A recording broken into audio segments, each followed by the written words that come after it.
إله إلا الله لا إله إلا الله لا إله إلا الله محمد رسول الله لا إله إلا الله لا إله إلا الله لا إله إلا الله محمد رسول أنت تطلع بيننا في الكواكب كالبدور بل وأشرف منه يا سيدي خير النبي لا إله إلا الله لا إله إلا الله لا إله إلا الله محمد رسول الله بسم الله الرحمن الرحيم الحمد لله العظيم القدرة والشان شديد البطش والبرهان حافظ الدين والقرآن ما شاء الله كان ما لم يشاء لم يكن لا حول ولا قوة إلا بالله إن أريد إلا الإصلاح ما استطعت وما توفيقي إلا بالله عليه توكلت وإليه أنيب سبحانك لا علم لنا إلا ما علمتنا إنك أنت العليم الحكيم قال الله سبحانه وتعالى في القرآن الحميد بسم الله الرحمن الرحيم ولقد نصركم الله ببدر وأنتم أذلة فاتقوا الله لعلكم تشكرون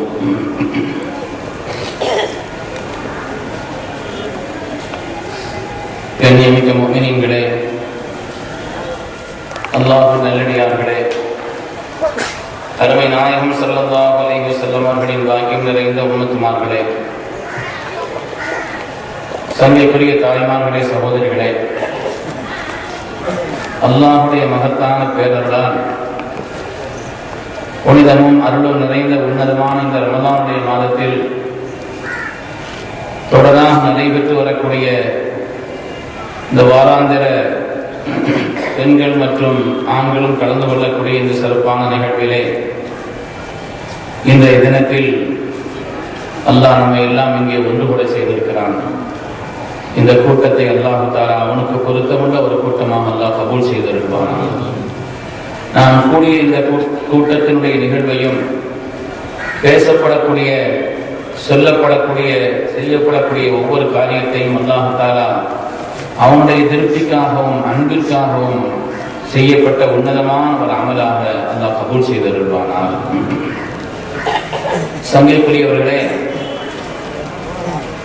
புனிதம் நிறைந்த பாக்கியம் நிறைந்த பத்ரீன்கள் சம்பந்தமாக என்று இன்று தலைப்பிடப்பட்டிருக்கிறது.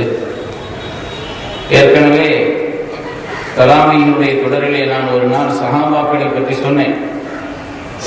இந்த உம்மத்திலே அவர்களுக்கு உண்டான அந்தஸ்து என்ன, சஹாபாக்களுக்கு இந்த மார்க்கம் கொடுத்திருக்கக்கூடிய கண்ணியம் என்ன என்பதை பற்றி பெருமக்கள் நமக்கு எடுத்து சொல்வார்கள். அல்லாஹ் தஆலா மனித சமுதாயத்திற்கு வழிகாட்டுவதற்காக வேண்டி நபிமார்களை மனிதர்களில் இருந்து தேர்ந்தெடுத்ததை போல இந்த மனித சமுதாயத்தின் ஹிதாயத்திற்காக அல்லாஹ் தஆலா நபிமார்களை மனிதர்களில் இருந்து தேர்ந்தெடுத்ததை போல தன்னுடைய நபியின் தோழமைக்காக அல்லாஹ் தஆலா இந்த மனிதர்களில் இருந்து தேர்ந்தெடுத்தான் என்பதை குர்ஆன் சொல்லுகிறது. அல்லாஹ் குர்ஆனிலே ஒரு ஆயத்தில் இப்படி சொல்வான், வகுலில் ஹம்துலில்லாஹ் வஸலாமுன் அலா இபாதிஹில்லதீன இஸ்தஃபா. நாயகமே, தாங்கள் சொல்லுங்கள் அல்ஹம்துலில்லாஹ் என்று சொல்லுங்கள். வஸலாமுன் அலா இபாதிஹில்லதீன இஸ்தஃபா. அல்லாஹ் தஆலா தேர்ந்தெடுத்தானே அந்த தன்னுடைய அடியார்களுக்கு ரப்பினுடைய சலாம் உண்டாகட்டும் என்று அல்லாஹ் சொன்னார். அந்த ஆயத்திற்கு விரிவுரை செய்ய வந்த சய்யிதுனா அப்துல்லாஹ் இப்னு அப்பாஸ் உலகத்திலேயே குர்ஆனுக்கு விளக்கவுரை சொல்பவர்களுக்கெல்லாம் தலைவர் அவர்கள் தான். ரொம்ப சின்ன வயசுதான், ஆனால் நபியினுடைய துஆவை பெற்றவர்கள். நபியினுடைய சூழலை அறிந்து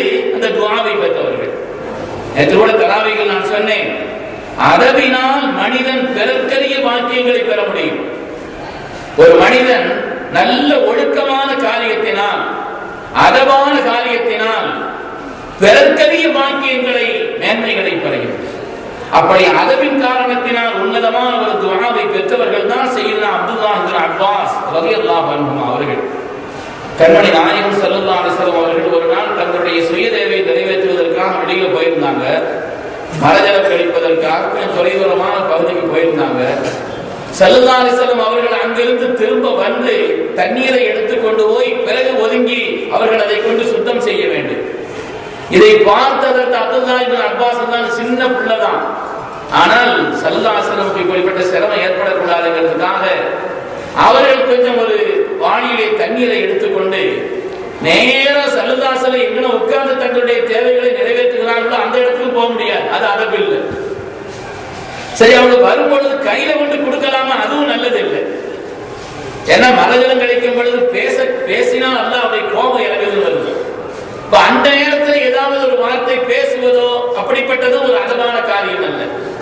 சரி, அவங்க இங்க வர்றவரை பார்த்துக்கிட்டு இருக்க முடியுமா? அதுக்கு அவங்களே வந்து தண்ணி எடுத்துட்டு போயிடலாம். அதனால ஹஜ்ரத் இப்னு அப்பாஸ் ரலியல்லாஹு அன்ஹு என்ன செய்றாங்கன்னா, கொஞ்சம் எதிர்பார்த்து ஸல்லல்லாஹு அலைஹி வஸல்லம் தன்னுடைய தேவையை முடிக்கக்கூடிய அந்த கட்டத்தில் இந்த தண்ணீரை கொண்டு போய் அவர்களுக்கு தான் வைக்கப்பட்டது என்பதை உணர்த்தும் விதமாக அவங்க பக்கத்துல கொண்டு வச்சுட்டு வந்துட்டாங்க. அதை எடுத்து கொண்டு போய் சுத்தம் செய்துட்டு வந்தாங்க ஸல்லல்லாஹு அலைஹி வஸல்லம். இப்படி ஒரு கூரிய விசாலமான ஒரு தன்மையோடு சின்ன வயதுக்குள்ள இந்த காரியத்தை செய்திருக்கிறாங்க. ஸல்லல்லாஹு அலைஹி யார் செய்யறாங்கன்னு கேட்டாங்க. இப்னு அப்பாஸ் தான் சொன்னவங்க நம்மளை கூப்பிட்டு தரையில கை வச்சு துஆ செய்தாங்க. அல்லாஹும்ம ஃபக்ஹுஹு ஃபித்தீன் வஅல்லிம்ஹுல் கிதாப். யா அல்லாஹ், இந்த பிள்ளைக்கு நீ உன்னுடைய வேதத்தின் ஞானத்தை நீ கற்றுக் கொடுப்பாயாக. வேதத்தின் ஞானத்தை, அதனுடைய விளக்கத்தை நீ கற்றுக் கொடுப்பாயாக துஆ செய்தாங்க. உலகத்தில் எவ்வளவு பேர் குர்ஆனுக்கு விளக்கவரை செய்பவர்கள் கியாமத் வரை வந்தாலும் சரிதான், எல்லோருக்கும் தலைவராக போற்றப்படக்கூடியவர்கள் அந்த நேரத்தில் சின்ன வயசு தான், கிட்டத்தட்ட 8 வயசு தான். ஆனால் அவர்கள் பெற்ற அந்த பேராற்றல் இருக்கிறதே, திருநபியினுடைய துஆவினால் மகத்தான ஒரு உன்னதத்தை பெற்றார்கள். இன்றும் உலகமே ஏற்றுக்கொள்கிறது. குர்ஆனுக்கு விளக்கவரை சொல்பவர்களே தலைவர் ஹஜ்ரத் இப்னு அப்பாஸ் தான். அவங்க சொல்றாங்க, இந்த ஆயத்துக்கு விரிவுரை சொல்கிறார்கள். அல்லாஹ் தேர்ந்தெடுத்தார் என்று சொன்னால் கண்மணி ரசூலுல்லாஹி ஸல்லல்லாஹு அலைஹி வஸல்லம் தோழமைக்காக சஹாபாக்களை தேர்ந்தெடுத்தானே, அதைத்தான் இந்த ஆயத்தில் சொல்கிறான் என்று இப்னு அப்பாஸ் தான் விளக்கம் சொல்றார். சஹாபாக்கள் என்பவர்கள் சாதாரணமானவர்கள் அல்ல. எனவே அவர்கள் அந்தஸ்து மிக்கவர்கள். தன்னுடைய நபியின் தோழமைக்காக அல்லாஹ்வினால் தேர்ந்தெடுக்கப்பட்டவர்கள். தன்னுடைய நபியின் தோழமைக்காக அல்லாஹ்வினால் தேர்ந்தெடுக்கப்படக்கூடிய மகத்தான பாக்கியத்தை பெற்றவர்களாக கண்ணியமிக்க சஹாபாக்கள் இருக்கிறார். அருமையான பெருமக்களே, மார்க்கத்தில் அவர்களுக்கு ஒரு தனி அந்தஸ்து இருக்கிறது. மார்க்கத்தில் அவர்களுக்கு தனி ஒரு அந்தஸ்து சொல்லப்பட்டிருக்கிறது. அவர்களை பற்றி குர்ஆன் ஷரீஃபிலும் ஹதீஸிலும் பல்வேறு விதங்களில் அல்லாஹ் தஆலா சொல்றார். யாரும் ஒத்துழைக்காத மிக சிரமமான நேரத்தில் அல்லாஹ்வுடைய ரசூலோடு உறுதுணையாக நின்றவர்கள், எந்த விதமான பிரதிபலனையும் எதிர்பார்க்காமல் நின்றவர்கள். ஸல்லல்லாஹு அலைஹி வஸல்லம் தீனை கொண்டு வந்த உடனே எல்லாரும் உடனடியே ஏற்றுக்கல. சில பேர் ஏதோ நல்லது மாதிரி தெரியுது, கொஞ்சம் காலம் போட்டோம்னு நினைச்சாங்க. பார்க்க நல்ல கருத்துக்கள் மாதிரி தான் தெரியுது, ஆனா கொஞ்சம் காலம் கழிச்சது கூட பார்த்துக்கணும்னு நினைச்சாங்க. அப்படி தாமதித்தவர்கள் பல பேர். ஆனால் ஆரம்ப காலகட்டத்தில் இஸ்லாத்தை ஏற்றுக்கொண்டவர்கள் என்று சொல்ல போனால் அன்னை ஹதீஜா நாயகியை போல, சையதுனா சித்தீக்குல் அக்பரை போல, ஹஜ்ரத் அலி ரலியல்லாஹு அன்ஹு அவர்களை போல இப்படிப்பட்டவர்கள் தான் ஆரம்பத்தில் ஏற்றார். அல்லாஹ் சொல்கிறானே, எந்த விதமான பகரத்தையும் எதிர்பார்க்காமல் ஈமான் கொண்ட அந்த பெருமக்கள் அப்படிப்பட்டவர்கள் சார். எனவே அவனுடைய அந்தஸ்த கண்ணியத்தை என்னைக்குமே நாம விளங்கணும். அல்லாஹ் குர்ஆன் ஷரீஃபில் அவர்களை பாராட்டி சொல்கிறான், ரலியல்லாஹு அன்ஹும் என்று அல்லாஹ் தஆலா சொல்வதனால அந்த பெருமக்களுடைய அந்தஸ்தை விளங்கக்கூடியவர்களாக என்றும் அவருடைய மேன்மையை புரியக்கூடிய நிலையிலே நாம் அமைந்திருக்க வேண்டும். அருமையான பெருமக்களே, அந்த கூட்டத்திலே பத்ரீன்களுக்கு ஒரு தனி அந்தஸ்து இருக்கிறது. தி 100 சொல்லி மைக்கேல் எச் ஹார்ட் ஒரு நூல் எழுதியிருக்கிறார்.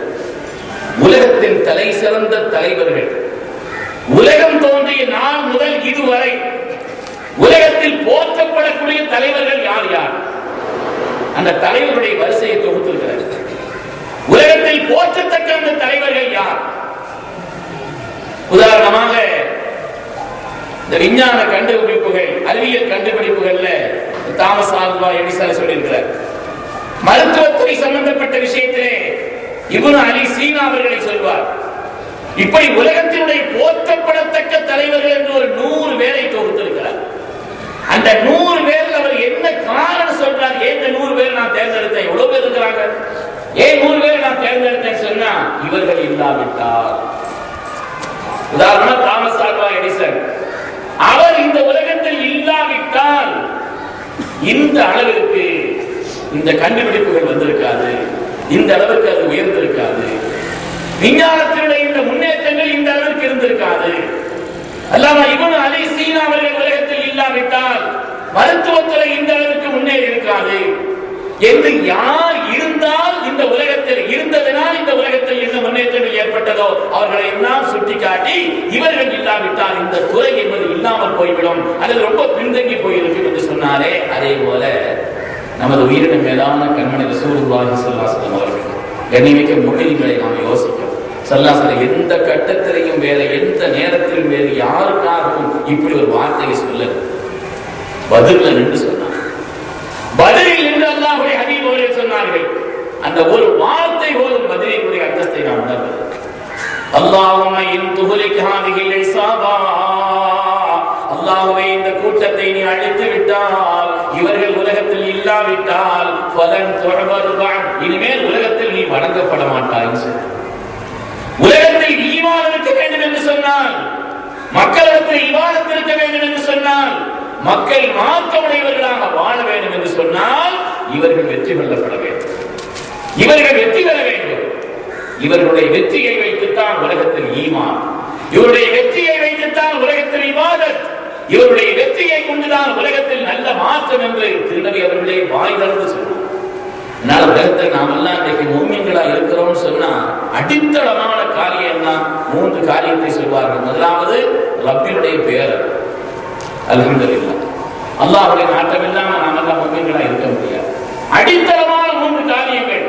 ரப்பினுடைய பெயரால் நாம் முஃமின்களாக இருக்கிறோம். இன்னொன்று கண்மணி முஹம்மது ரசூலுல்லாஹி ஸல்லல்லாஹு அலைஹி வஸல்லம் மகத்துவமிக்க தியானம், அர்ப்பணிப்பு.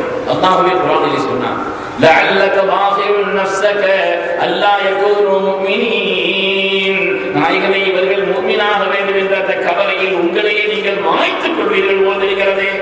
அந்த அளவுக்கு உங்களை நீங்கள் கொடுக்கிறீர்களே என்று அல்லாஹ் தஆலா சொன்னார்.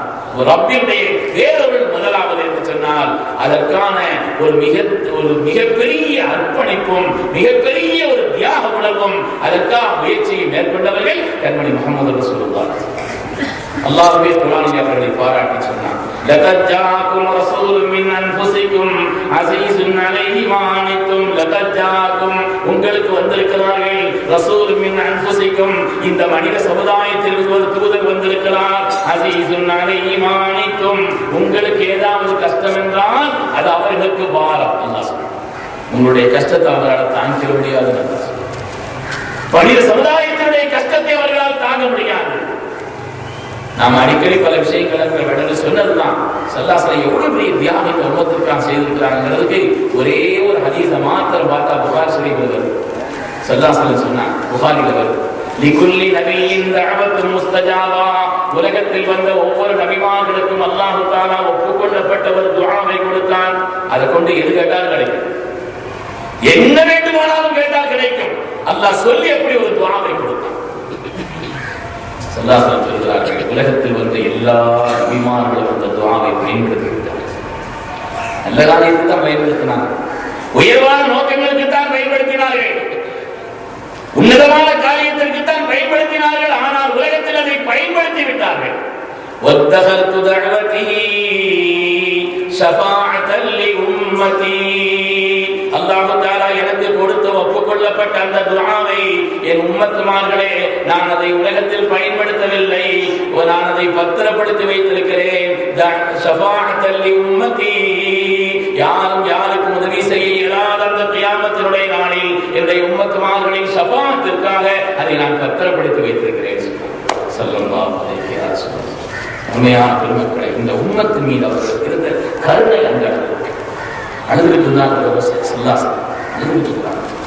ஜிப்ரீல் வந்துட்டாங்க, நாயகமே தாங்கள் அழுகிறீர்கள், அல்லாஹ் தஆலா காரணம் கேட்கிறார். இல்லாமல் இருந்தவர் அழுகைக்கான காரணத்தையும் நல்லா அறிந்தவர். ஆனால் கேட்டு வர சொல்றார். ஏன் ஹபீபே தாங்கள் அழுகிறீர்கள்? ஸல்லல்லாஹு சொன்னார்கள், நான் என் சொந்த காரியத்திற்காக அழுகிறேன், என்னுடைய உம்மத்தை நினைத்து அழுகிறேன். என்னுடைய உம்மத்தின் நிலை என்ன ஆகுமோ அதை நினைச்சாங்க. அல்லாஹ் திரும்பி போறாங்க பேசலாம். அல்லாஹ் சொல்லி அனுப்பினான், எதற்காக உங்களுடைய உம்மத்தை நினைச்சு நீங்க அனுப்பணும், அழுகணும். உங்களுடைய வேதத்தில், உங்களுக்கு தந்த வேதத்தில் அல்லாஹ் சொல்லவில்லையா? வலசௌஃப யுஅதீக ரப்புக ஃபதர்லா. அல்லாஹ் சொன்னான், வலசௌஃப யுஅதீக ரப்புக ஃபதர்லா. நீங்கள் கேட்டதையெல்லாம் கியாமத்தில் அல்லாஹ் தருவான். சூரா வுதுஹா வருதுலையா? வுதுஹா வல்லைலி இதா சஜா மா வத்தஅக ரப்புக வமா கலா வலல் ஆகிரத்து கைருல் லக மினல் ஊலா வலசௌஃப யுஅதீக ரப்புக. நீங்க கேட்டது எல்லாம் ரப்பு தருவான். ஃபதர்லா, நீங்களும் திருப்தி படுவீங்க. நல்லா சொல்றாங்க. இந்த ஆயத்தை ஞாபகப்படுத்தணும்னு சொன்னாங்கன்னா, கைஃபா அல்லாஹ் வவாஹிதும் மின் உம்மதி ஃபின்னார். என்னுடைய உம்மத்துமார்களில் ஒருவர் நரகத்தில் இருந்தாலும் அல்லாஹ்வே நான் அதை திருப்திப்பட முடியாது, அதை தாங்க முடியாது. இந்த உம்மத்திற்காக தங்களையே கொடுத்தவர்கள் தான். உலகனுடைய யுத்த காலத்துல சல்லாசலம் கொண்டு போய் குழியில தள்ளிட்டாங்க. குழியில கொண்டு தள்ளிட்டாங்க. அவங்களுடைய உபாரக்கான பற்கள் உடைந்தது, மேனையிலே காயப்பட்டிருக்கிறது. சித்தியக்குலத்தை பார்க்கிறாங்க. இந்த உம்மத்தின் மேன்மைக்காக தங்களையே கொடுக்கக்கூடிய நபி அவர்களுக்கு இவ்வளவு பெரிய சிரமத்தை இந்த உம்மத்து கொடுக்கிறதே. அவங்க சொன்னாங்க, நான் யார சொல்லலாம், உங்களுக்கு இவ்வளவு சிரமத்தை கொடுக்கிறார், இவங்களுக்கு எதிராக நீங்க துவா செய்யணும். பயந்துட்டாங்க. சில கட்டங்களில் தான் நபி அவர்கள் கையை ரொம்ப உயர்த்திருக்கிறாங்க. அந்த கட்டத்தில் நபி அவர்கள் கையை ரொம்ப உயர்த்தினார். அல்லாஹும்ம ஃபிர்லி கௌமி ஃபஇன்னஹும் லா யஅலமூன். யா அல்லாஹ், என் சமுதாயம் தெரியாமல் செய்கிறது, என் சமுதாயம் தெரியாமல் செய்கிறது. அல்லாஹ்வே நீ மன்னிச்சிருவதற்கு நீ எந்த வேதனையும் கொடுக்கிறாரு. சாந்த சொரூபியான சித்தியத்துள்ளவருடைய உள்ளத்தில் அல்லாஹ்வுடைய வேதனை வர வேண்டும் என்ற அளவிற்கு அவர்கள் நபியை வேதனை கொடுக்கிறார் என்று சொன்னார். ஒருவேளை ரப்பினுடைய அதாப் வந்துவிடுமோ என்று பயந்தார்கள். அதனால நாமெல்லாம் முஃமின்களாக இருக்கிறோம் என்று சொன்னால் அதற்கு அடித்தளமான காரணம் ஒன்று ரப்பினுடைய பேரர், அவனுடைய நாட்டம். இரண்டாவது கண்மணி ரசூலுல்லாஹி ஸல்லல்லாஹு அலைஹி வஸல்லம் மகத்தான அர்ப்பணிப்பு. பெருமக்களே, சந்தேகம் இல்லாமல் மூன்றாவது ஒரு காரியம் என்னன்னு சொன்னா, மைக்கேல் ஹார்ட் சொன்னார்கள், இவர் இல்லாவிட்டால் இந்த துறை வளர்ந்திருக்காது, இந்த துறை இருக்காது என்று சொன்னாரே. அதே போல ஸல்லல்லாஹு சொல்கிறார்கள், அல்லாஹும்ம இன் துஹ்லிக ஹாதிஹில் இஸாபா பத்ரிலே என்று சொன்னார்கள். யா அல்லாஹ், இந்த கூட்டம் அழிக்கப்பட்டால் உலகத்தில் நீ வணங்கப்பட மாட்டாய். எனவே உலகத்தில் ஈமான் இருக்க வேண்டும் என்று சொன்னால், இபாதத் இருக்க வேண்டும் என்று சொன்னால், மக்களிடத்திலே அல்லாஹ்வுடைய பயம் இருக்க வேண்டும் என்று சொன்னால், அதற்கு இந்த கூட்டம் வெற்றி பெற வேண்டும் என்று சொன்னார். பத்ரீன்களுடைய அந்தஸ்து என்னங்கிறத மக்களை நாம் புரிந்து கொள்ள வேண்டும். அல்லாஹ் தஆலா அந்த அளவிற்கு பத்ரீன்களுடைய கண்ணியத்தை, அந்தஸ்தை உயர்த்திருக்கிறான் என்பதை நாம் ஆயத்துகளின் வழியாக, ஹதீஸ்களின் வழியாக. பத்ர் யுத்தம் இருக்கிற அசல்ல ஒரு பெரிய சண்டையே இல்லை. உலகத்தில் பத்ர் உண்டாக்கிய தாக்கம் கொஞ்ச நஞ்சமல்ல. நம்ம ஊர்ல ஏதாவது சம்பவம் நடக்கும், ஒரு 10-15 வருஷம் சமயத்தில் ஞாபகத்தில் நிற்கும். ஏதாவது ஒரு நிகழ்ச்சி நடந்துச்சுன்னு வைங்க, சொல்லுவாங்க, நம்ம ஊர்ல இந்த குண்டடி வெட்டது இருக்குது, மறக்கவா முடியும் அப்படின்னு சொல்லுவாங்க. அப்ப அதனுடைய தாக்கம் கொஞ்ச காலம் இருக்கும் இல்லையா? அது மாதிரி உலகத்தில் நடந்த சில சம்பவங்கள் உலகத்தில் சில காலங்கள் இருக்கும். ஆனால் பத்ருடைய அந்த தாக்கம் இருக்கிறதே, அது கியாமத் வரை. பத்ர் இந்த உலகத்தில் ஏற்படுத்திய தாக்கம் இருக்கிறதே, அது வெளிப்படையாக சில நாட்கள் அல்ல, சில மாதங்கள் அல்ல, சில வருடங்கள் அல்ல, அது யுக முடிவு நாள் வரை. இதனாலதான் ஸல்லல்லாஹு பத்ரீன்களுக்கு தனி அந்தஸ்து கொடுப்பாங்க. எந்த சபையா இருந்தாலும் பத்ரீன்கள் அந்தஸ்து கொடுப்பாங்க. ஒரு கூட்டத்துக்கு வர்றாங்க, ரொம்ப நெருக்கடியா இருந்துச்சு அந்த கூட்டம், வெளியில 2 பத்ரீன்கள் நின்றுட்டு இருக்காங்க, உள்ள வர முடியல. ஸல்லல்லாஹு சொன்னாங்க, பத்ரீன்கள் நிக்கிறாங்க, உள்ள வர அனுப்புங்கன்னு சொன்னாங்க. ஒரு கல்யாண மஜ்லிஸ், இந்த கல்யாண மஜ்லிஸ்ல அங்க வந்து நல்ல பாடல்கள் பாடுவாங்க. கல்யாண மஜ்லிஸ் அபூதாவுல ஹதீஸ் வருது, அதைனாகும் ஃபஹய்யானா வஹய்யாகும் ஹதீஸ்ல வருது இந்த பாடல்கள். கல்யாண நிகழ்ச்சிகள்ல இப்படி எல்லாம் பாடல்கள் படிப்பாங்க. இந்த அரபுடைய பழக்கம். ஒரு சபையில ரசூல் இருக்கிறார்கள், அந்த சபையில பாட்டு படிச்சுட்டு இருக்கிறாங்க. ஸல்லல்லாஹு அலைஹி வஸல்லம் அவங்க அந்த நேரத்தில் வரும்பொழுது அவங்கள பத்தி பத்ரீன்களை பத்தி ஏற்கனவே படிச்சுக்கிட்டு இருந்தாங்க. இந்த பாடல்கள் பத்ரீன்களை பற்றி படித்துக் கொண்டிருக்கிறார்கள். நபி அவர்கள் வந்த உடனே அந்த படிக்கிறவங்க என்ன செய்யறாங்கன்னா அந்த பாடல்களை மாற்றி நபியை பற்றி படித்தார். நாங்க என்ன பத்தி படிக்கிறாங்க, பத்ரீன்களை பற்றி நீங்கள் படிங்கள், எனக்கு மகிழ்ச்சியா இருக்குன்னு சொல்லுங்க. பத்ரீன்களை பற்றி நீங்கள் படியுங்கள், அவர்களை பற்றி நீங்கள் சொல்லுங்கள், நான் மகிழ்ச்சி அடைவேன். எந்த சபையா இருந்தாலும் பத்ரீன்களுக்கு முக்கியத்துவம் கொடுப்பார். இன்னும் சொல்ல போனா ஜனாசாவுடைய தொழுகையில 4 தக்பீர் தான். சில பேர் மறந்து 5 கேட்கலாம், அது வேற விஷயம். 4 தக்பீர் தான் கேட்டாங்க. சரி என்ன ஓதணும் தெரியும், சில பேர் 5 தக்பீர் கேட்கிறாங்க. சில பேர் பாபம் இருக்கும்போதெல்லாம் ஒண்ணு இல்லை, போன பேரும் நான் நான் சொல்லுவைக்கு போறேன் வந்து நின்றுட்டு 5 தக்பீர் கேட்டாரு. ஏன்னா என்ன ஓதணும் தெரியலன்னு அர்த்தம், வேற ஒண்ணும் இல்லை. ஒவ்வொருக்கும் இடையில என்ன ஓதணும் தெரியாத கரெக்டா அந்த தக்பீர் வந்துருமே. அது ஓத தெரியாத காரணத்தினால 4 தக்பீர் 5 தக்பீர் கேட்டது. ஸல்லல்லாஹு பொறுத்தவரையிலே பத்ரீன்களின் ஜனாசாவாக இருந்தால் மற்றவர்களுடைய விட அவர்களுடைய அந்தஸ்தை உணர்த்தி காட்ட வேண்டும் என்பதற்காக அவங்களுக்கு அதிகப்படியான துஆவை செய்யும் பொருட்டு அவங்களுக்கு 5 தக்பீர் கேட்பாங்க. சஹாபாக்கள் பத்ரீன்களுக்கு ரொம்ப அந்தஸ்து கொடுப்பாங்க. உமர் ரலியல்லாஹு தஆலா தன்னுடைய சபையிலே பத்ரீன்களை முன்னால் வைப்பார்கள். அதே மாதிரி அப்துல் ரஹ்மான் இப்னு அவுஃப் ரலியல்லாஹு தஆலா அவர்கள் தன்னுடைய வஃபாத்துடைய நேரத்தில் தன்னுடைய சொத்தை உயிர் எழுதி வைத்தார்கள். அந்த உயிரிலே ஒரு பகுதியை, என்னுடைய சொத்தின் இந்த பகுதியை நீங்கள் பத்ரீன்களுக்கு நீங்கள் கொடுக்க வேண்டும் என்று சொன்னார்.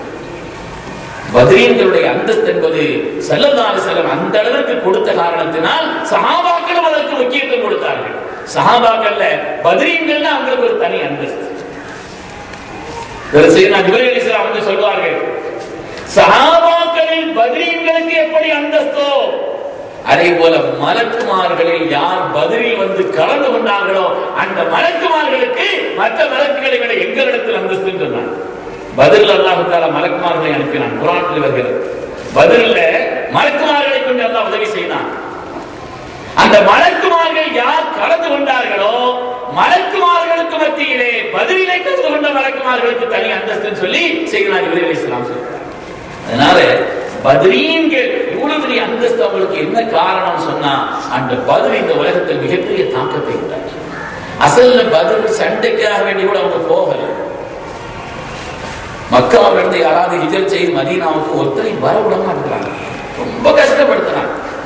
யாராவது ஒருவர் மக்காவில் இருந்து ஈமான் கொண்டு மதீனாவுக்கு வர வேண்டும் என்று சொன்னால் தன் குடும்பத்தை எல்லாம் துறக்க வேண்டும், தன் சொத்தை எல்லாம் திறக்க வேண்டும், எல்லாவற்றையும் விட்டு விட்டு போகணும். அப்துல் ரஹ்மான் இப்னு அவுஃப் ரலியல்லாஹு அன்ஹு உடுத்த துணியோடு மதீனா போனாங்க. மக்காவில் அவர்கள் ஹிஜ்ரத் செய்யும் பொழுது உடுத்த துணிதான், அதை கொண்டு அவர்கள் மதீனா போனாங்க. சுஹைப் ரூமி ஒரு சஹாபி, சையதுனா சுஹைப் ரலியல்லாஹு அன்ஹு, அவங்க மக்காவில் இருந்து மதீனாவுக்கு ஹிஜ்ரத் புறப்படுறாங்க. மக்கா குறைஷியர் தடுக்கிறார்கள், சுஹைபை நீங்க போகக்கூடாதுன்னு சொன்னாங்க. நீங்க போகக்கூடாதுன்னு சொன்னாங்க. சுஹைப் சொன்னார், வில் எறிவதில் நான் கெட்டிக்காரன், அம்பு எறிவதில் நான் ரொம்ப கெட்டிக்காரன், அம்பு தீந்தாலும் கூட நான் தனிப்பட்ட முறையில் மல்யுத்த வீரன், என்னை எதிர்த்து உங்களால யாரும் நிற்க முடியாது, அதனால என் வழியில் நீங்க தடை செய்யாதீங்கன்னு சொன்னார். என் வழியில் நீங்க தடை செய்யாதீங்கன்னு சொன்னார். வெயிலா இருந்தா அந்த நிழல்ல எடுத்து மாத்திக்கணும், வெயிலா இருந்துச்சுன்னா என் வழியில் நீங்க தடை செய்யக்கூடாது என்று சொன்னார் சுஹைப் அவர்கள். அவங்க சொன்னாங்கன்னா, சுஹைபே அதைதானா சஅலுகா, எங்களிடத்தில் நீங்கள் வரும் பொழுது ரொம்ப பரம ஏழையாக வந்தீர்கள். அசல்ல சுஹைப் இருக்கிறார், தங்க ஆசாரி, தங்கத்தை கொடுப்பாங்க, அதை நகையா செய்து கொடுப்பார். தங்க ஆசாரி, ரோமாபுரியில் இருந்து இங்கே வந்தவர். எங்களிடத்தில் வரும் பொழுது நீங்கள் ஏழையாக வந்தீர்கள், ஆனால் இன்று கசுர மாலுக்கு உங்களுக்கு ஏராளமான சொத்து சுகம் எல்லாம் வந்துருச்சு, இந்த பணத்தை எல்லாம் எடுத்துக்கொண்டு நீங்க மதீனா போலாம் நினைக்கிறீங்களா? சுஹைப் சொன்னாங்களா, உங்களுடைய நோக்கம் இதுதானோ? உங்களுடைய நோக்கம் இதுதானோ? என்னுடைய ஹசானாவின் சாவியை எங்கே வைத்திருக்கிறேன் சொல்லி விடுகிறேன், அதை எடுத்துக்கங்க, எனக்கு ஒண்ணு வேண்டாம், என்ன ஆட விடுங்க. இப்படி இங்கே சொல்லிக் கொண்டிருக்கும் பொழுது மதீனாவில் நபி அவர்கள் சொன்னார்கள், ரபிஹ சுஹைப், ரபிஹ சுஹைப், சுஹைப் அவர்கள் மிக லாபகரமான ஒரு வியாபாரத்தை செய்து விட்டார்கள், மிக லாபகரமான ஒரு வியாபாரத்தை செய்து விட்டார்கள், ஈமானுக்காக எல்லாவற்றையும் திறந்தார்கள். இப்படி மதீனாவுக்கு வரணுமானா தன்னுடைய குடும்பத்தை பூரா விடணும், சொத்தை பூரா விடணும், அந்த அளவுக்கு நிறுத்திவிட்டார். என்ன நியாயம்? ஒரு ஊர்ல இருந்து ஒரு ஆள் வெளிக்கிழமை வேற ஒரு ஊர்ல போய் குடியிருக்க போறாருன்னா இந்த ஊர்ல எந்த விதமான சொத்தோ அவருக்கு சொந்தம் இல்லையா? அப்படி அந்த அளவிற்கு அவர்கள் அநியாயப்படுத்தினார்கள். கொடுமை. மதீனாவுக்கு போயிட்டாங்க இல்லையா, அங்க இருந்து எப்படியே தப்பிச்சு மதீனா போயிட்டாங்க. அங்கேயாவது நிம்மதியா வாழ விட்டார்களா என்றால் நிம்மதியா வாழ விடல. இவங்க எப்படி மதீனாவில் நிம்மதியாக வாழ விட முடியும்? மக்காவுடைய குறைஷிகள் திட்டமிட்டார், மதீனாவில் அவங்களை நிம்மதியா வாழ விடக்கூடாது, அவர்களுக்கு நாம் தொந்தரவு கொடுக்க வேண்டும். அதனால என்ன செய்யறாங்கன்னா அதுக்கு உண்டான பணத்தை திரட்டணும். சிரியாவுக்கு ஒரு பெரிய வியாபார கூட்டம் பெறப்பட்டது. மக்காவில் உள்ள அனைத்து குழுவினர்களும் குடும்பத்தார்களும் தங்களுடைய பங்களிப்பை செய்தாங்க. எல்லாரும் பணம் போட்டாங்க. சிரியாவுக்கு போய் அங்கிருந்து கொள்முதல் செய்து வந்து லாபகரமான ஒரு வியாபாரத்தை செய்து அதில் பெரும் பகுதியை மதீனாவில் போய் குடியேறி இருக்கக்கூடிய முஸ்லிம்களுக்கு எதிராக ஆயுதங்களை வாங்குவதற்கும் அவர்களை அழிப்பதற்கும் நாம் அந்த பணத்தை பயன்படுத்துவோம் என்று திட்டமிட்டார். இதுக்காக வேண்டி ஒரு பெரிய கூட்டம், வியாபார கூட்டம் மக்காவிலிருந்து அபூ சுஃபியான் என்பவருடைய தலைமையிலே சிரியாவுக்கு புறப்பட்டு போனது. சிரியாவுக்கு போற வழி இருக்குது, மதீனாவை தாண்டி தான் போகணும். மதீனாவை தாண்டி தான் திரும்ப வரணும். அப்படி போகும்பொழுதுதான் அல்லாஹ்வுடைய உத்தரவு வந்துருச்சு, நபி அவர்களே உங்களுக்கு அனுமதி அளிக்கப்பட்டிருக்கிறது. இவ்வளவு நாளும் அநீதி இழைக்கப்பட்ட உங்களுக்கு அவர்கள் விஷயத்தில் நீங்கள் மாற்று நிலை மேற்கொள்வதற்கு உங்களுக்கு அனுமதி அளிக்கப்பட்டிருக்கு. அல்லாஹ்வுடைய ஆயத்து வந்த உடனே தான் ஸல்லல்லாஹு அலைஹி வஸல்லம் சொன்னாங்க, முதல்ல இந்த நமக்கு எதிராக பொருள் திரட்டுவதற்காக செல்கிறார்களே, இதை கொண்டுதான் மற்றதை உண்டாக்க முடியும், அதனால் இந்த படையை நிறுத்துங்கள் சொன்னாங்க. தடுத்து நிறுத்துங்கள். இது அபூ சுஃபியானுக்கு தெரிஞ்சிருச்சு. எப்படியோ தப்பிச்சு சிரியாவுக்கு போயிட்டாரு. சிரியாவுக்கு போய் அங்கிருந்து வரும்பொழுது எப்படியாவது தடுப்பதற்கு பார்ப்பார் என்பதற்காக வேண்டி ஸல்லல்லாஹு அதுக்கும் முயற்சி பண்ணாங்க. இவர் என்ன செய்தார்னா வரக்கூடிய அந்த மதீனாவுடைய வழியை விட்டு ஜித்தாவை சுத்தி மக்காவுக்கு வர்றார். இந்த படையை அந்த அபூ சுஃபியானை தடுப்பதற்காக வேண்டி புறப்பட்ட கூட்டம் தான் இந்த கூட்டம். இந்த கூட்டம் ஒரு குறிப்பிட்ட இடத்துக்கு போனாங்க. பார்த்தா கடைசியில அவர் அபூ சுஃபியான் தப்பிச்சு மக்கா வந்துட்டார்.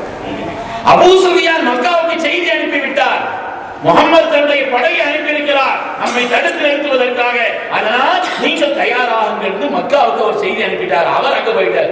செய்தி அனுப்பினால் மக்காவில் போய் ஒரு மாதிரி அபாயம், பெரிய ஆபத்துன்னு சத்தம் போட்ட உடனே மக்காவில் அந்த நேரத்தில் ஏற்கனவே தங்களை தயார்படுத்தி வைத்திருந்த அந்த அபூ ஜஹலுடைய தலைமையில் உண்டான கூட்டம் அங்கிருந்து புறப்பட்டு என்ன செய்தாங்கன்னா அவங்க மதீனாவை நோக்கி வந்து கொண்டிருக்கிறார். பெரிய சம்பவம். மதீனாவுக்கு வரும்பொழுதுதான் ஜுஹஃபா என்ற இடத்திற்கு வந்தார். ஜுஹஃபான ஒரு இடம் மக்காவுக்கு பக்கத்துல தான் இருக்கு. இன்னைக்கு அந்த ஜுஹஃபாங்கிற இடத்தை பார்க்கலாம். அந்த ஜுஹஃபா என்ற இடத்திற்கு வரும் பொழுது அபூ சுஃபியான் தன்னுடைய படையோடு மக்காவுக்கு வந்து சேர்ந்துட்டார். வியாபார கூட்டத்தோட எல்லாத்தையும் பெற்றுட்டு அவர் மக்காவுக்கு வந்துட்டார். உடனே ஒரு கடிதம் கொடுத்து அனுப்பினாராம், நல்லபடியாக வியாபார ஸ்தலங்களை முடித்து வியாபார காரியங்களை முடித்துக் கொண்டு லாபத்தோடு நான் மக்கா வந்து விட்டேன். எனவே நம்மை தடுப்பதற்கு முயற்சி செய்தார்கள், அதை தடுக்கத்தான் அனுப்ப சொன்னேன். நான் இப்பொழுது வந்துவிட்ட காரணத்தினால் நீங்க போக வேணாம், திரும்பி சொன்னார். ஆனால் தவறான தலைமையையும் பத்ருடைய பாடங்களை இது ஒன்று போன வருஷம் கூட நான் ஞாபகப்படுத்துறேன்.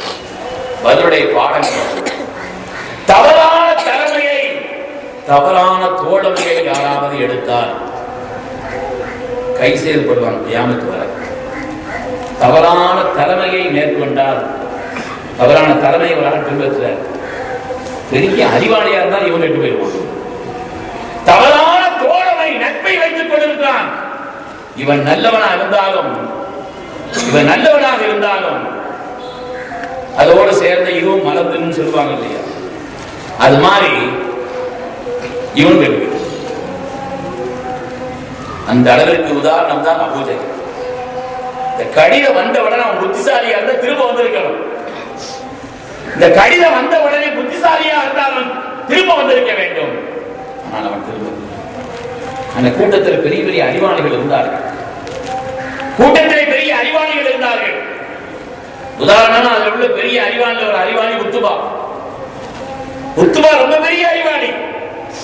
பதிலே கொல்லப்பட்டவர்கள் உத்துபா ஒருவர் பெரிய அறிவாளி. எந்த அளவுக்கு அவனுடைய அறிவாளி என்று சொன்னால் வரலாற்றில் அவனை பற்றி செய்தி வருகிறது. உத்துபாவுடைய நிலைவாணிகளை பற்றி வருகிறது. ஒரு தடவை ஸல்லல்லாஹு அலைஹி வஸல்லம் வந்தார். மக்காவுடைய குறைஷிகள்கிட்ட கேட்டு ரசூலுல்லாஹி வர்றார்.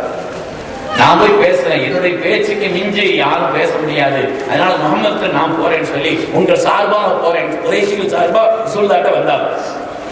வந்து ஸல்லல்லாஹு பேசுறாங்க. ரொம்ப இனிப்பான வார்த்தைகளா, ரொம்ப இனிப்பான வார்த்தைகளா அந்த உத்பா பேசினான். இப்னாஹி இன்னக மின்னா கத அலிம்த மினல் மன்சிலதி ஃபில் அஸீரத்தி வல் மகானி வன் நஸப். எங்களுடைய சகோதரரின் மகனே, இந்த மக்காவில் உங்களுடைய கண்ணியம் என்னங்கிறது எங்களுக்கு தெரியும், உங்களுடைய அந்தஸ்து என்னன்னு தெரியும். இவ்வளவு கண்ணியமான நீங்கள் இப்படி நீங்க ஈமான் என்ற பெயரால் ஏதோ ஒரு காரியத்தை நீங்க செய்றீங்களே, உங்களுக்கு என்ன வேணும் சொல்லுங்க, அது போல நாங்க செய்து தரோம். இன் குன்த துரீது மாலன் ஜமஅனா லக மாலா. உங்களுக்கு பணம் தான் வேண்டும் என்று சொன்னால் சொல்லுங்கள், நாங்கள் பணத்தை கொண்டு வந்து கொட்டி கொடுக்கிறோம். வயின் குன்த துரீது முல்கன் மல்லக்கனா. உங்களுக்கு ஆட்சி வேண்டும் என்று சொன்னால் சொல்லுங்கள், இந்த அரபுலகத்தின் பெரிய அதிபராக உங்களை நாங்கள் ஆக்குகிறோம். அல்லது உங்களுக்கு வேற ஏதாவது சிறப்புகள் வேண்டும் என்று சொன்னால் சொல்லுங்கள், சவ்வதனாக உங்களை பெரிய தலைவராக ஆக்கி அந்த எல்லா சிறப்புகளையும் தருகிறோம். என்ன வேண்டும் நீங்கள் கேளுங்கள். அதனால இந்த காரியத்தில் நீங்க ஈடுபடாதீங்க. எல்லாம் சொல்லி முடிச்ச உடனே செல்லாதன்னு சொன்னாங்க, அது பரவத்தையா அவல் வலி சொல்லி முடிச்சிட்டீங்களான்னு கேட்டாங்க. ஆமான்னு சொன்ன உடனே செல்லாத சூரை புஸ்தகத்தை ஓதி ஆரம்பிச்சாங்க. குர்ஆனுடைய சில ஆயத்துக்களை ஓதினாங்க. ஓதுன உடனே அவனுக்கு நடுக்க வந்துச்சு. இந்த நடுக்க வந்த பெரும்பாலும் ஈமான் வந்து எழுதுறாங்க. ஓடி வந்தான், வாயை பொத்திட்டான்.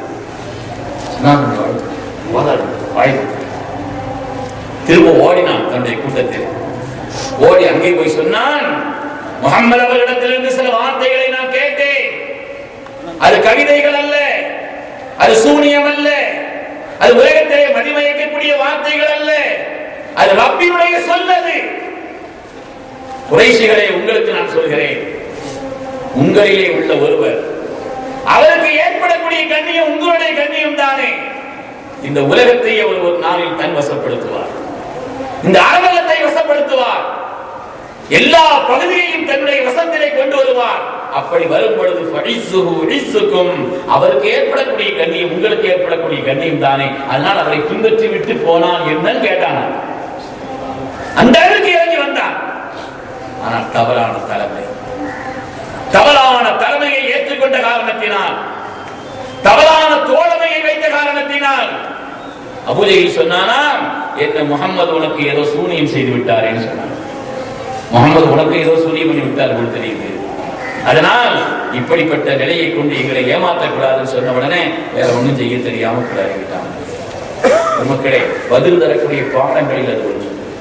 இல்லைன்னு சொன்னா யானை படையை கொண்டு பாதுகாக்கப்பட்ட இந்த மக்கா நகரம், உலகத்தில் அமைதிக்கு பெயர் வந்த இந்த மக்கா நகரம், அங்கிருந்து இவ்வளவு பெரிய கூட்டத்தை கூட்டிக் கொண்டு போய் மதீனாவுக்கு நெருக்கத்திலே பதிலிலே கொண்டு போய் பெரும் பெரும் தலைவர்களை எல்லாம் கொண்டு விட்டு வந்திருக்கிறானே இந்த அபூஜஹல். பெரும் பெரும் தலைவர்களை எல்லாம் பலி கொடுத்தானே. எதன் காரணத்தினால்? தவறான தலைமையின் காரணம், தவறான தோழமையின் காரணம். அதை நம்ம யோசிக்கணும். பதில் அது ஒரு பாடம். சில பேர் நல்ல பிள்ளைகளா இருப்பாங்க, ஆனா அவருடைய சுற்றினுடைய நட்பு இருக்குது இல்லையா, அவனுக்கு எடுத்துக்கொள்ளும். தவறான பாதைகளுக்கு, தவறான செய்கைகளுக்கு, தவறான கொள்கைகளுக்கு ஆட்படுத்தக்கூடியதாக அது ஆகிவிடும். கியாமத்தில் அல்லாஹ் சொல்வான், கியாமத்தில் அல்லாஹ் சொல்கிறான் குர்ஆன் ஷரீஃபிலே, சில பேர் தவறான நண்பர்களை தேர்ந்தெடுத்த காரணத்தினால், தவறான தோழமையை தலைமையை தேர்ந்தெடுத்த காரணத்தினால் கியாமத்தில் சொல்வார்களாம், யா வைலதா லைதனி லம் அத்தகிது ஃபுலானன் கலீலா. அல்லாஹ் சொல்கிறான், வயோம யஅதுல் ஸாலிம் அலா யதை. அநியாயக்காரன் தன் கை கடிப்பான். கையை கடிச்சிட்டு சொல்லுவான், உலகத்தில் நான் அவனுடைய நண்பனாக ஆக்காமல் இருந்திருக்க வேண்டுமே, அதனாலதான் நான் கெட்டு போயிட்டே கியாமத்தில் சொல்லுவான். அதனால தவறான தலைமையையும் தோழமையையும் எடுக்கக்கூடாது என்பதை பதில் ஒரு பாடமாக சொல்லுங்க. அபூ சுஃபியான் வந்து கடிதம் கொடுத்து விட்டார், அபூஜஹல் ஏற்கல்ல. இருந்தாலும் மீண்டும் திரும்ப அவன் செல்கிறான், சென்று கொண்டிருக்கிறான். அங்கிருந்து ஸல்லல்லாஹு அலைஹி வஸல்லம் படை புறப்பட்டு வந்து விட்டது என்று கேட்ட உடனே ஸல்லல்லாஹு அலைஹி யுத்தத்துக்கு வரலையே, வியாபார கூட்ட தடுக்கத்தான் வந்தாங்க. அதனால சஹாபாக்களை புற கூட்டினாங்க, ஒரு இடத்துல கூட்டி கேட்டாங்க, இந்த மாதிரி அவங்க படை திரட்டை கொண்டு மதீனாவை நோக்கி வந்து கொண்டிருக்கிறார்கள் அறிகிறோம், நாம என்ன செய்யணும்னு கேட்டாங்க. நீங்க சொல்லுங்க நாயகமே, என்ன சொன்னாலும் நாங்க செய்யறோம்னு சொன்னாங்க. இல்ல அவங்க வந்துட்டாங்கன்னு சொல்லும் பொழுது நாமளும் பிறட்டு வந்துட்ட பொழுது ஒரு நபிக்கு புறமுதுகிடுவது என்பது, புறமுதுகிட்டு செல்வது என்பது அது ஒரு கோழைத்தனமானது. நாம் புறமுதுகிட்டு போக முடியாது, அவங்களை எதிர்த்து நிற்கணும்னு நான் நினைக்கிறேன். சரி, ஒவ்வொரு ஆட்களும் நாயகமே என்ன சொன்னாலும் சரி நீங்க சொல்லுங்கள் நாயகமே, நாங்கள் அதை செய்கிறோம் என்று சொன்னாங்க. என்ன சொன்னாலும் சரி நீங்க சொல்லக்கூடிய அந்த காரியத்தை நாங்கள் செய்கிறோம், எதுவானாலும் சரின்னு சொன்னாங்க. சல்லாஹ் ஒரு தடவை சொன்னாங்க, ரெண்டாவது சொன்னாங்க, நான் அவங்களை எத்தரிக்கன்னு தான் இப்ப நினைக்கிறேன். ஒரு நபிக்கு திரும்ப செல்வது அழகல்ல, புறமுதுகிட்டு செல்லக்கூடாது, ஒரு நபிக்கு அது தவறானது, மூமின்களும் கூட அப்படி செல்லக்கூடாதுன்னு சொன்ன உடனே சல்லாஹ் கேட்கும் பொழுது மக்காவாசிகள்லாம் எழுந்திரிச்சு பதில் சொல்றாங்க. மீண்டும் மீண்டும் நபி அவர்கள் கேட்ட உடனே மதீனாவாசிகள் புரிந்து கொண்டார். மதீனாவாசிகள் அசல்ல விவசாயிகள், அவங்களுக்கு யுத்தம்னால என்னன்னு தெரியாது, மக்காவாசிகளுக்காக தெரியும். மதீனாவாசிகள் அசல்ல விவசாயிகள் அவர்கள் முழுவதுமே. பதில்ல கூட அதிகமான பேர், கிட்டத்தட்ட 270 பேர் மதீனாவாசிகள் விவசாயிகள். அவங்க புரிந்து கொண்டார்கள், நபி அவர்கள் நம்மை பார்த்து தான் கேட்கிறார்கள். புரிந்து கொண்ட உடனே சரி, நான் சாதுபனும் நாங்கள் எழுந்திருத்தாங்க. சாதர் நாங்கள் எழுந்திருத்தாங்க, நாயகமே தாங்கள் எங்களை பார்த்து தான் கேட்கிறீர்கள் என்பதை நாங்கள் புரிந்து கொண்டோம். ஏன்னா நீங்கள் மதீனாவுக்கு வரும்பொழுது உங்களிடத்தில் நாங்கள் ஒரு ஒப்பந்தம் செய்திருந்தோம், எங்களை யுத்தத்துக்கு நாங்கள் கூடக்கூடாது. மதீனாவுக்கு வந்து யாராவது உங்களை தாக்கிறதுக்கு வந்து அவங்களுக்கு முழுமையா அரணாக நாங்கள் பாதுகாத்துக் கொள்வோம், எங்களை யுத்தத்துக்கெல்லாம் கூடக்கூடாதுன்னு ஏற்கனவே நாங்கள் சொல்லி இருந்தோம். ஆனால் இப்பொழுது ஒரு யுத்தம் வந்து இருக்கிறது என்ற காரணத்தினால் நீங்கள் எங்களிடத்தில் கேட்பதை போல் தெரிகிறது என்று சொல்லிவிட்டு வீர உரை ஒன்றை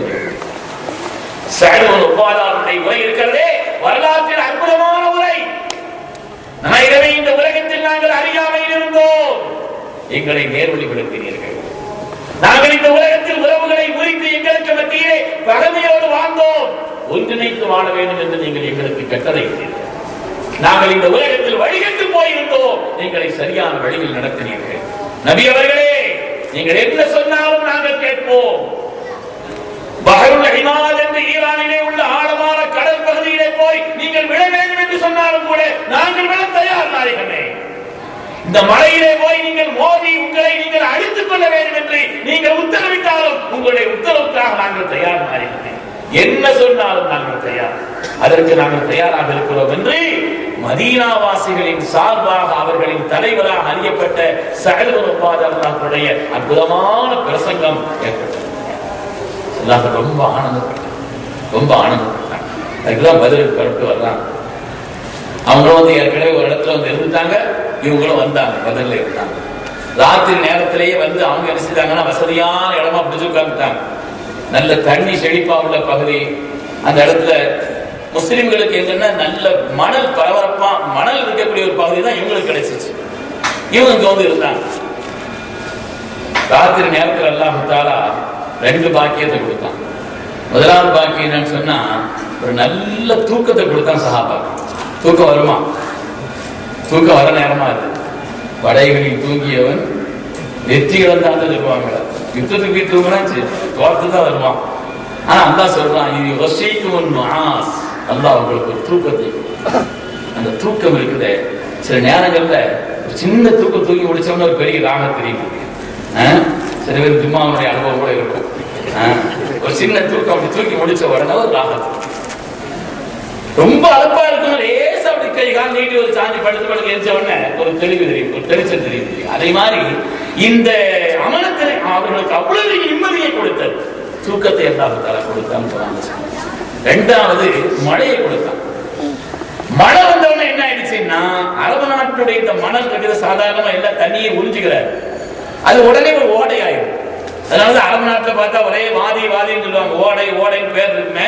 என்ன பாலைவனத்துல என்ன ஓடைன்னு சொன்னா, சாதாரணமா கொஞ்சம் மழை பெஞ்சாலே உடனே அது தண்ணீர் அப்படி ஓடையா ஓடி ஒரு இடத்துல போய் குட்டையா நின்றும். அப்படி தண்ணீரை குடித்துக் கொள்வது என்பது ரொம்ப கம்மியானது. அப்படிப்பட்ட ஒரு நிலை. இரவு நேரத்தில் அல்லாஹ் தஆலா அந்த மழையை கொடுத்த உடனே அவங்க பகுதியில் இருந்த அந்த தண்ணீர் ஓடி வந்து இங்க வந்துருச்சு. இவங்களுக்கு மணல் பாங்கான நிலை இருக்கிறதே, இவர்களுக்கு ஒரு சமதளமான பூமி ஆயிடுச்சு. அது வளவளப்பான பூமி ஆயிடுச்சு. மழை பெய்ஞ்சிருக்காங்க. எல்லா வகையிலும் வெற்றி.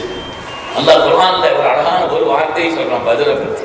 யௌமுல் ஃபுர்கான், யௌமுல் ஃபுர்கான் சொல்றான். சத்தியத்திற்கும் அசத்தியத்திற்குமான பிரித்து காட்டக்கூடிய நாள். யௌமுல் ஃபுர்கான், சத்தியம் எது அசத்தியம் எது என்பதை பிரித்து காட்டக்கூடிய நாள் பதிலுடைய நாள் என்று சொல்றேன். இங்கே சத்தியம் இருக்கிறது, அங்கே அசத்தியம், இங்கே உண்மை இருக்கிறது, அங்கே பொய் இருக்கிறது. இங்கே அல்லாஹ்வுடைய ஹபீப் இருக்கிறார்கள், அங்கே அபூஜஹல் இருக்கிறார்கள். இங்கே சஹாபாக்கள் இருக்கிறார்கள், அங்கே அல்லாஹ்வுடைய விரோதிகள் இருக்கிறார்கள். இங்கே மலக்குமார்கள் இருக்கிறார்கள், அவர்களுக்கு ஆட்டம் போடுவதற்கும் உற்சாகப்படுத்துவதற்கும் மதுவையும் பெண்களையும் கொண்டு வந்து உற்சாகப்படுத்தக்கூடியவர்கள் இருந்தார்கள். இங்க வந்து பார்க்கிறாங்க, இரவு நேரத்துல ஹக்கீம் இப்னு ஹிஸாம் வந்து உணவு பார்க்கறதுக்காக வர்றார். எல்லாரும் குர்ஆன் ஓதிக்கிட்டு இருக்கிறாங்க. ஒரு பகுதியில இரவனுடைய தஹஜ்ஜுத் பகுதியில உணவு பார்ப்பதற்கு ஹக்கீம் இப்னு ஹிஸாம் வந்தார். வந்து பார்த்தா இவர்கள் குர்ஆன் ஓதிக் கொண்டிருக்கிறார்கள். திகைத்து போய்விட்டார். அவங்க வந்து உற்சாகப்படுத்துறதுக்கு மதுவையும் மற்ற நிலைகளிலேயும் அவர்களை உற்சாகப்படுத்தி பாட்டு படிக்கிறதுக்கு ஆட்களை கூட்டு வந்திருந்தாங்க. இந்த பூரா திருக்கூட்டம் அது தவறானது. அப்படிப்பட்ட நிலையிலே தான் அந்த பதிலுடைய நிலை ஆகியிருந்தது என்பதை எல்லாம் குர்ஆன் ஷரீஃபிலே சொல்லிக்கிறார். அருமையான பெருமக்களே, எந்த காலத்திலும் பத்ரீன்களை நாம் மறக்கக்கூடாது. எந்த காலத்திலும் அந்த பத்ரீன்களை நாம் மறக்கவே கூடாது. அவர்களுடைய நினைவு கியாமத் உள்ள வரை இருக்கும். ஏனென்று சொன்னால் ஸல்லல்லாஹு அலைஹி வஸல்லம் அவர்கள் அந்த பத்ரீன்களை அந்த அளவுக்கு அந்தஸ்து கொடுத்தார் என்பதை வரலாற்று நாம் இதுவரை அந்த அரபுகள் சந்தித்த யுத்தம் எல்லாம் எப்படி இருந்துச்சுன்னு சொன்னா, கபீராவுடைய யுத்தம், கோத்திரத்தின் யுத்தம். உங்க குடும்பம் பூரா ஒன்னா நிற்கும், எடுத்து வேற குடும்பம் நிற்கும். அப்படித்தான் இவர்கள் சந்தித்தார்கள். இப்பொழுது அப்படி அல்ல, ஈமானிய யுத்தம். இங்கே மகன் இருக்கிறார், எதிர்த்து தகப்பனார். பத்ருடைய யுத்தத்தில் அபூபக்கர் ரலியல்லாஹு அன்ஹு முஃமின்களுடைய அணியிலே நிற்கிறார்கள். அவருடைய மகன் எதிரிலே இருக்கிறார். அவருடைய மகன் எதிரிலே இருக்கிறார். பின்னால் ஈமான் கொண்டுட்டாங்க. சித்திக் நாயகத்தின் குடும்பம் முழுவதும் இஸ்லாம் ஆயிடுச்சு. பின்னால் ஈமான் கொண்டு விட்டார்கள். ஈமான் கொண்டதற்கு பின்னால் ஒரு கட்டத்தில் தகப்பனார்ட்ட மகன் சொன்னாராம், பத்ர்ல என் நேருக்கு நேரம் நீங்க வந்தீங்க, வாப்பான்னு சொல்லி உங்களை விட்டுட்டேன். சரி வாப்பா, வாளுக்கு நேரம் வந்துட்டாக, நான் வாப்பான்னு சொல்லி விட்டுட்டேன். சித்திக்குள்ள சொன்னாங்கன்னா, ஏன் நேருக்கு நேரம் நீ விட்டுருந்தா உடனே நான் விட்டுருக்க மாட்டேன்னு சொன்னேன். ஏன்னா அந்த நேரத்துல வந்து உறவு முறை பார்ப்பதில்லை, ஈமானுடைய பண்பை பார்க்க அல்லாஹ் தஆலா அவங்களுக்கு வாக்கியத்தை. இதே மாதிரி எதிர்த்து நின்றவர்கள் இருக்கிறார்களே, ஈமானின் காரணத்தினால் எதிர்த்து அந்த ஒண்ணுதான் அந்த இடத்துல நின்றுச்சு. அதுதான் அந்த இடத்துல கொடுத்தது, வெற்றியை கொடுத்தது. உண்மையான குடும்பத்திலே மகத்தான வெற்றி, பத்ருடைய வெற்றி இருக்கிற உலகத்துல வந்து சில வெற்றிகள் சில தாக்கத்தை ஏற்படுத்தும். சில வெற்றிகள் சில தாக்கத்தை உண்டாக்கும். வரலாற்றினுடைய போக்கையே மாற்றிவிடும் சில வெற்றிகள், சில யுத்தங்கள். ஆனால் பத்ருடைய வெற்றி இருக்கிறது, அது ஏற்படுத்திய அந்த நிலைப்பாடுங்கிறது சாதாரணமானதல்ல. உலகத்தில் மிகப்பெரிய ஒரு நிலையை உண்டாக்கிய உன்னதமான ஒரு நிலை. எந்த அளவுக்கு மகத்தான வெற்றினா, அடுத்த 6 வருஷத்துல மக்கா வெற்றி ஆயிடுச்சு. இது ஹிஜ்ரி 2 நடந்துச்சு. ஹிஜ்ரி 2 தான் நோன்பு கடமையாச்சு. பத்ர் யுத்தம் எந்த வருஷம் நடைமுறை ஆச்சோ, நடந்துச்சோ, அதே வருஷத்துல தான் நோன்பு கடமையாச்சு. எல்லாரும் நோன்பு வச்சிருந்தாங்க. சஹாபாக்கள் சொன்னாங்க, நீங்க பயணத்தில் இருக்கிறீங்க, அதனால நோன்பு விட்டுருக்கேன்னு சொன்னாங்க. அந்த வருஷம் தான் நோன்பு கடமையாச்சு. ரமதானில் நடந்தது, 17ஆம் நாள் நடந்தது. வெள்ளிக்கிழமை காலையில ஆரம்பித்த யுத்தம் கொஞ்ச நேரத்தை முடிஞ்சிருச்சு. யுத்தத்தினுடைய நடைமுறைங்கிறது அந்த காலத்துல எப்படி சொன்னா, எல்லாரும் நேரம் வந்து சண்டை போட்டாங்கன்னா இருக்க மாட்டாங்க. முதல்ல யுத்தத்தை என்ன செய்வாங்கன்னா, அங்கிருந்து ஒரு 3 பேர் இறங்குவாங்க, அங்கிருந்து 3 பேர் இறங்குவாங்க. எதிரிகளுடைய நிலையில 3 பேர், இந்த அணியில 3 பேர். இந்த 3 பேரை உற்சாகப்படுத்துவாங்க மற்றவங்க எல்லாம். இந்த கிரிக்கெட் விளையாடும் சத்தம் போடுறாங்க இல்லையா, இவங்க ஒரு பால் அடிச்ச உடனே அவன் சத்தம் போடுறான். அவன் எனக்கு அதை பத்தி ஒன்றும் தெரியாது, சத்தத்தை அப்படின்னு சொல்றாங்க. என்ன சொல்றேன், அதனால இவரை உற்சாகப்படுத்துறதுக்காண்டி இவங்க எல்லாரும் விசில் அடிக்கிறது, சத்தம் போடுறதுக்கு மாதிரி அவங்க இவங்களை வெற்றியை ஊக்கப்படுத்துவதற்காக அந்த தண்ணியில சத்தம் போடுவாங்க, அவங்க அந்த அணியில ஊக்கப்படுத்துவாங்க. இப்படித்தான் 3 பேர் இறங்குவாங்க. முதல்ல எதிரிகளுடைய அணியிலிருந்து 3 பேர் கீழே வந்தாங்க. 3 பேர் கீழே வந்தார்கள். உத்துபா வந்தான், பெரிய அறிவாளின்னு சொன்ன இல்லையா, ஷைபா மகனுடைய மகன். 3 பேர் வந்தான். எங்களை எதிர்த்து நிற்பதற்கு திராணி உள்ளவங்க வான்னு சொல்லி சத்தம் போடுறாங்க. எங்களை எதிர்ப்பதற்கு திராணி உள்ளவர்கள் வாருங்கள். மதீனாவாசிகள் முதல்லயே சொன்னாங்க, நாயகமே பத்ருக்கு நாங்க வர்றோம், எல்லாம் சரி, ஆனா நீங்க கூடாத விட்டு நீங்க எல்லாம் உட்கார்ந்து நாங்க பார்த்துக்கிறோம். வெற்றி பெற்றால் மகத்தான வெற்றி, அதுக்கு மாற்றமான ஒரு சூழல் வந்தா நீங்கள் அங்கிருந்து சென்று விட வேண்டும் அவங்க சொல்லியிருந்தாங்க. ரசூல் ஏத்துக்கிறல்ல, ஆனாலும் கூட நிர்பந்தமா அவர் கூட அதை போட்டு கொடுத்துட்டாங்க. முதல்ல அன்சாரிகள் தான் இறங்கினார்கள், விவசாயிகள் அவங்க. இவங்க சொன்னாங்கன்னா இவங்கிட்ட சண்டை போடுறதுக்கு நாங்க வந்திருக்கோம், இவங்க விவசாயிகள், இதெல்லாம் வேண்டியது எங்க ஆட்களை வர சொல்லுங்க, எங்க ஆட்களை வர சொல்லுங்க, நீங்கள் வீரர்களாக இருந்தார் என்று அவங்க வந்து என்ன செய்தாங்க சொன்ன உடனே தான் ஸல்லல்லாஹு அலைஹி உடனே சொன்னாங்க, கும் யா அலி, அலி அவர்களை நீங்கள் இறங்குங்கள், கும் யா ஹம்ஸா, ஹம்ஸாவை நீங்கள் இறங்குங்கள் என்று சொன்னார். கும் யா அபூ உபைதா, அபூ உபைதா நீங்கள் இறங்க. ஸல்லல்லாஹு அலைஹி பேர் சொல்லி 3 பேரை சொன்னாங்க. அல்லாஹ் குர்ஆனில் சொல்றான், ஹாதானி ஹஸ்மானி ஹத்தஸமு ஃபீ ரப்பிஹிம், அல்லாஹ்வுக்காக எதிரெதிராக நின்ற அந்த 2 கூட்டம் அல்லாஹ்வுக்காக நிற்கிறாங்க, அதுக்கு மாற்றமா நிற்கிறாங்க. 3 பேர், அலி ரலியல்லாஹு தஆலா அன்ஹு, ஹம்ஸா ரலியல்லாஹு தஆலா அன்ஹு, அபூ உபைதா ரலியல்லாஹு தஆலா அவர்கள். அலி ரலியல்லாஹு தஆலா சாதாரணமான கேட்டா அவங்க சாதாரணமான ஆளல்ல, ஹம்ஸா தான் சொல்ல வேண்டியது. 3 பேர் நின்றார்கள். கொஞ்ச நேரம் தான் புழுதி படலமாக இருந்தது, புழுதி படலமாக இருந்தது. அந்த நேரத்திலே கொஞ்ச நேரத்தில் எதிரி 3 பேர் காலி. அதுக்கு பிறகுதான் அவங்களுடைய யுத்தம் ஆரம்பிச்சிச்சு. கொஞ்ச நேரத்தில் யுத்தம் முடிஞ்சு போச்சு. வெள்ளிக்கிழமை காலையில் ஆரம்பிச்ச கொஞ்ச நேரத்தில் சில மணி நேரங்கள் யுத்தம் முடிஞ்சு எதிரிகள் பார்த்தார்கள், பெரும் பெரும் தலைகள் வீழ்ந்த உடனே ஓட ஆரம்பித்தார்கள். ஓடுகிறார்கள், எதிர்த்து ஓடுகிறார்கள், மறுபக்கமா எதிர்த்து ஓட ஆரம்பித்தார்கள். அதுல கூட ஒரு ஆள் பின்னால் இமாம் வந்துட்டாங்க. ஸல்லல்லாஹு அலைஹி அவங்களை கூப்பிட்டு சொன்னாங்கன்னா, பதில் நீங்க எல்லாம் ஓடுனீங்க இல்லையா, ஓடும்பொழுது ஒன்று சொல்லிட்டு ஓடுனீங்களே ஞாபகம் இருக்குதா, நீங்க தான் எதுக்குற யுத்தத்துக்கு வரணும், சாமி வீட்டுல இருக்க வேண்டியதானே அப்படின்னு நீங்களும் சொல்லிட்டு நீங்களும் ஓடுனீங்களான்னு கேட்டாங்க. நீங்களா எதுக்குற யுத்தத்துக்கு வந்தீங்க, சாமி வீட்டுல இருக்க வேண்டியதானே அப்படின்னு சொல்லிக்கிட்டே நீங்க ஓடுனீங்களா? அஷ்ஹது அல்லா இலாஹ இல்லல்லாஹ் வ அன்னக ரசூலுல்லாஹ். நான் உண்மை உங்களை ஈமான் திருமக்கள். அதனால இந்த உலகத்தில் பதிலுங்கிறது கொஞ்ச நேரத்தில் எங்கோ ஒரு இடத்திலே நடந்த ஒரு யுத்தம் என்பது மாத்திரமல்ல, உலகத்தில் மிகப்பெரிய மாற்றத்தை உண்டாக்கிய ஈமானிய நிலைப்பாடு. அது சத்தியத்திற்கும் அசத்தியத்திற்கும் மத்தியில் நடந்த யுத்தம் என்று அல்லாஹ் தஆலா சொல்லக்கூடிய அளவுக்கு உண்டான ஒரு மகத்தான யுத்தமாக பத்ருடைய யுத்தம் அமைந்திருக்கிறது என்பதிலே எந்த விதமான சந்தேகம் இல்லை. அது இந்த உலகத்தில் ஏற்படுத்திய தாக்கம் என்பது உன்னதமானது. பத்ர் நமக்கு தரக்கூடிய பாடம் என்ன சொன்னா, எப்பொழுதுமே நாம் அல்லாஹ் ரசூலை நோக்கி திரும்பியவர்களாக, எந்த நிலையிலும் நாம் அல்லாஹ் ரசூலை நோக்கி திரும்பியவர்களாக இருக்க வேண்டும். வாழ்க்கையில் நாம் மகத்தான வெற்றி பெறும். எப்பொழுதுமே சிறந்த தலைவர்களுடைய தலைமையின் கீழ் இருக்க வேண்டும். நம்முடைய மனோ இச்சைக்கு அடிமைப்பட்டு குறுகிய மனப்பான்மை கொண்ட, நேரங்களுக்கு ஏற்ப சூழ்நிலைகளை மாற்றிக் கொள்ளக்கூடிய அற்புதமான துன்யாவினுடைய ஆசைகளை கொண்டவர்களுக்கு பின்னால் நாம் ஆகிவிடக்கூடாது. நம்முடைய நட்பிலும் சரி, நாம் நண்பர்களையும் நல்லவர்களாக தேர்ந்தெடுக்கணும். நாமளும் மற்றவர்களுக்கு நல்ல நண்பர்களா, நாமளும் நல்ல நண்பர்களை தேர்ந்தெடுக்க வேண்டும். என்ன சொஹபத்து முஅஸ்ஸிரான்னு சொல்லுவாங்க. சொஹபத்து நட்பு இருக்கிறதை விளைவை உண்டாகும். நீங்க பெற்றோர்கள் கூட செய்ய முடியாத காரியத்தை நண்பர்கள் செய்துவாங்க. சில வீட்டுல பெற்றோர்கள் கூட அவங்க ஒரு பொண்ணை பார்த்து வச்சிருப்பாங்க, அவன் ஏத்துக்க மாட்டான். யார்கிட்ட போய் சிபாரிசு பண்ண வேண்டியது இருக்குன்னா அவன் நண்பர்கள்ட்ட தான் போய் சிபாரிசு பண்ண, நீ எப்படியாவது சொல்லுப்பா அப்படின்னு நண்பர்கள் மூலமா தான் சிபாரிசு பண்ண வேண்டியது. நண்பர்கள் நான் ஒரு விஷயத்தை நினைத்தால் உலகத்தில் மாற்றத்தை உண்டாக்கி விடலாம் என்பது நடைமுறையில் ஸல்லல்லாஹு அலைஹி சொன்னாங்க. எனவே நீங்கள் யோசித்து உங்களுடைய நட்பை வைத்துக் கொள்ளுங்கள், அது உங்களுடைய தீன் என்று சொன்னாங்க.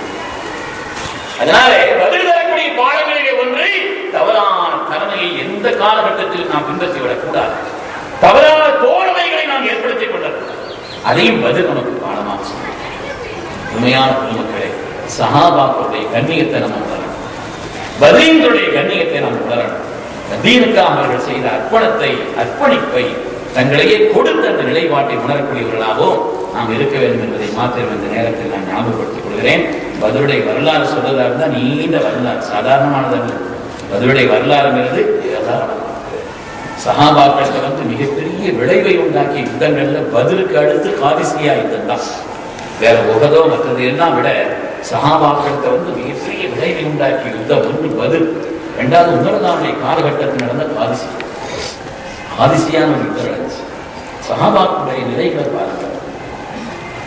ஒவ்வொரு யுத்தத்துக்கும் இந்த கண்திரையான சஹாபி இருக்கிறாங்களே. இதற்கு அப்துல்லாஹ் இப்னு உம்மு மக்தூம் இருந்தார். நாயகமே என்னை கூட்டுவாங்க, நீங்க அங்க வந்து எதுக்கு செய்ய போறீங்க, வேணான்னு சொல்லி விட்டுருவாங்க.